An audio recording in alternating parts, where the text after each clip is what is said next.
Hey, online teachers, welcome back. I am going to be talking about the hidden reason that your teaching case studies or testimonials are failing to bring in committed learners. So, 90% of the case studies that I see online teachers create are actually hurting their chances of getting new learners. There is a critical mistake happening, and I'm going to walk you through exactly what it is and how to fix it. Let's go. So, most of you are probably waiting until almost the end of your program or your course to ask parents for a testimonial. And the grave error that you are making is not taking any accountability in the process. So you're probably like shooting off an email to mom and dad and saying, hey, can you write me a little testimonial about how this course went for you and your child? And then they write you something. It's typically not a testimonial or a case study.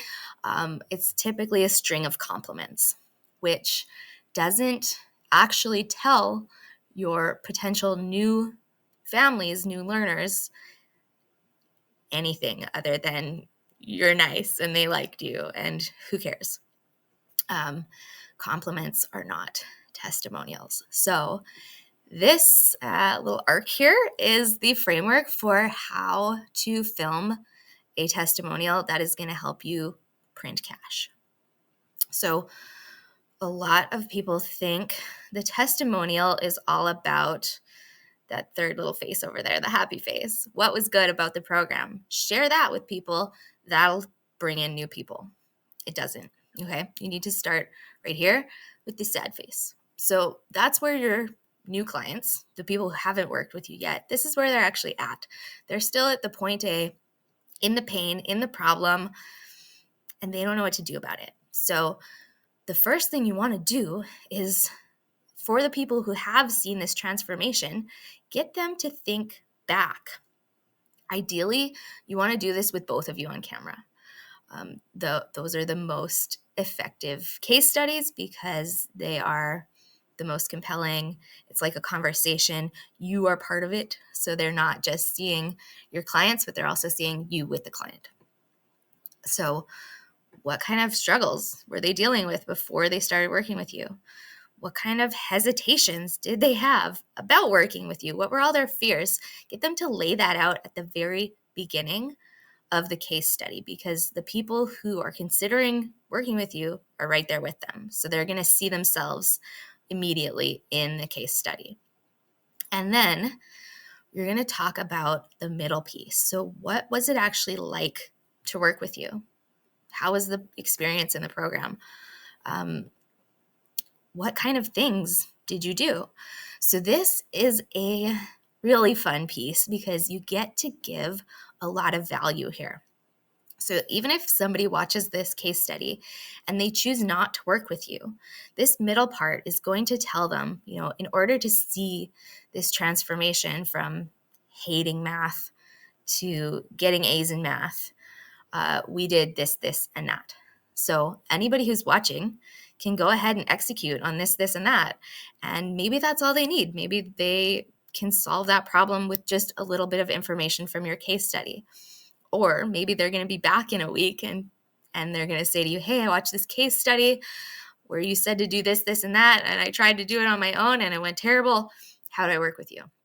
But at least what they have is a clear path on how to get from the problem to the solution. So whether or not they choose to work with you, they can still follow that path. And you should lay that out in your testimonial, because that clear path is what is going to help people decide if this is for them or not. So go through your method, your framework, your strategy, and maybe even a little bit of like how you structure that, and really lay it out so that a parent could potentially try to do it on their own. You want to make it simple enough that they understand what you've implemented and a little bit of like how it could be done. And then the third piece, that is where you can get into the results, the outcomes. Again, not compliments. Okay, so you want to go for tangible results. What did they notice that was different in their child? What did the school see? What did the grades reflect? Talk about those tangible outcomes and the ripple effect that they had. So, if little Sally is not stressing about reading anymore, then maybe they're having like really nice stories at bedtime. Like that's not an academic outcome, but it certainly is an outcome that parents care about. Like the general kind of level of peace in the house. Like, are we fighting about having to read a book and practice our reading at bedtime? Or are we excited for story time? Those are tangible results just as much as the grades are. Okay. So you want to follow, just to sum up, the pain, the work, and the outcome. And you can ask a few questions about, what was it like to work with me? What would you tell someone else who was considering working with me? Those are great questions because they are speaking to your future clients. They're not just patting your ego because the course is almost over and they want to make you feel good before they stop working with you.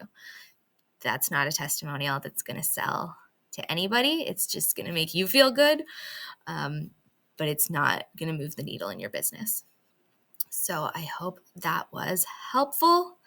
If you want to connect with me, I am on Instagram. That's the best place to message me. I will put the link in the caption below and let me know how it goes for you.